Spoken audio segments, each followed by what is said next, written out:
जितने सर्वे थे सब हवा हवाई में उड़ गए 24 घंटा पहले तक ही। जितने भी सर्वे थे, सी वोटर, लोक इंडिया लोक और इसी भी तरीके से जितने भी सर्वे थे सब हवा हवाई में उड़ गए। और मध्य प्रदेश में शिवराज सिंह का जादू चला। जैसे उन्होंने लाडली बहना योजना, इसी तरीके से केंद्र का जो भी योजना, कन्या उत्थान योजना, वो बहुत सारे योजना जो है मध्य प्रदेश में वो महिलाओं को लुभाने के लिए। और सब जितने भी योजना, महिला 50% चुनाव में आरक्षण देना, ये सब बात जो पंचायत चुनाव में 50% आरक्षण देना, ये सब शिवराज सिंह जो कहे थे।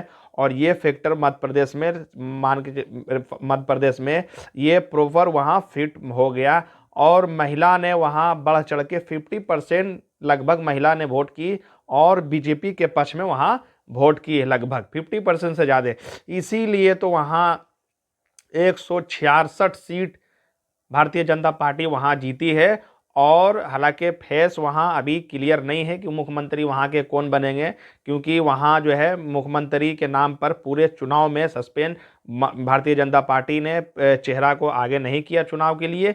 और वहाँ कौन बनेगा मुख्यमंत्री, ये अभी चिंता का विषय है, वहाँ बना हुआ है। अभी ये क्लियर वहाँ सस्पेंस नहीं है कि वहाँ के मुख्यमंत्री कौन बनेंगे। तो ये तो रहा मध्य प्रदेश का। इसके बाद आप आ जाइए राजस्थान। राजस्थान में तो अक्सर 5 साल में जो है रिपीट होते रहता है वहाँ सरकार। तो ये रिवाज जो है वहाँ हो गया लागू, लेकिन वहाँ भी सस्पेंस है, क्योंकि भारतीय जनता पार्टी जो है वसुंधरा राजे को मुख्यमंत्री बनाना नहीं चाहती है। लेकिन वसुंधरा राजे अगर वहाँ मानती है तो ये बहुत बड़ी बात है। लेकिन वहाँ भी जो है वसुंधरा राजे को सीएम फेस बोल के चुनाव वहाँ भी नहीं लड़ा गया है, तो वहाँ भी है। और अब आ जाइए छत्तीसगढ़ में तो सीएम क्या, वहाँ तो अपने आप को सब मान के चल रही थी कि कांग्रेस वहाँ रिपीट कर रही है सरकार। सारे जितने भी एग्जिट पोल जो है, सारे भी जो सब के सब जो है वहाँ वो बता रहे थे कांग्रेस के पक्ष में। लेकिन हुआ क्यों उल्टा, वहाँ लगभग बहुमत से ज़्यादा सीट जो है वहाँ भारतीय जनता पार्टी की सरकार बनी है। इससे पहले भूपेश बघेल से पहले वहाँ के मुख्यमंत्री रमन सिंह थे, लेकिन वहाँ भी सस्पेंस बना हुआ है।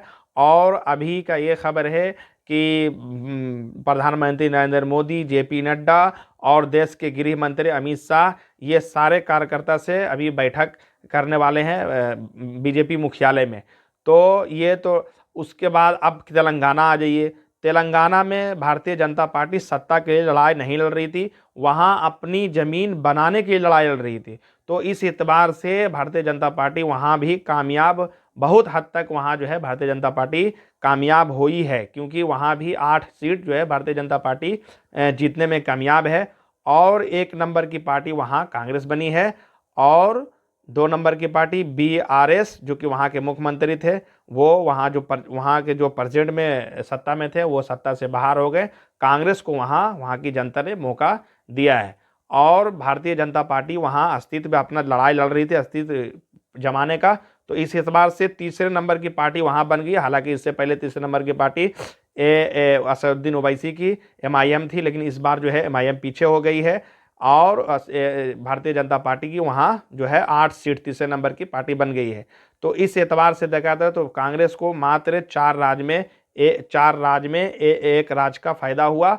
और 2 राज्य में उसका मुख्यमंत्री, 2 राज्य में छत्तीसगढ़ और राजस्थान, लेकिन छत्तीसगढ़ से भी उसको हाथ धोना पड़ा और राजस्थान से भी हाथ धोना पड़ा। और मध्य प्रदेश में तो इतनी बड़ी जीत है और वहाँ भारतीय जनता पार्टी की सरकार पहले से भी मौजूद था।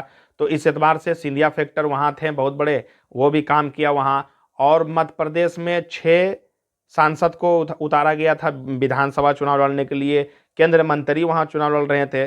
तो इस एतबार से जो बड़े चेहरे सब दिल्ली से भारतीय जनता पार्टी के जो राजनीति था कि जितने भी केंद्र के बड़े नेता हैं सबको राज्य में लाया जाए, तो ये वहाँ काम कर गया, बढ़िया वो काम कर गया। और भारतीय जनता पार्टी की जो भी वहाँ जो स्कीम लागू किए थे महिला के ऊपर, वो भी काम किया। और इतना, लेकिन अब इतना आसान नहीं है कि मुख्यमंत्री के लिए आसानी से हो जाएगा। भारतीय जनता पार्टी के पास भी जो है वो सोचने का विषय है, और इतना आसान नहीं है कि मुख्यमंत्री के लिए कोई भी पार्टी इतना आसानी से मान जाएगा। तो ये चुनौती एक है भारतीय जनता पार्टी के लिए। लेकिन प्रधानमंत्री जो अभी देश के प्रधानमंत्री हैं, वो लगभग जिसको बोल देते हैं वो उनको मानना ही तय हो जाएगा ये। और अगर वीडियो अच्छा लगे तो लाइक, कमेंट और सब्सक्राइब जरूर कीजिएगा।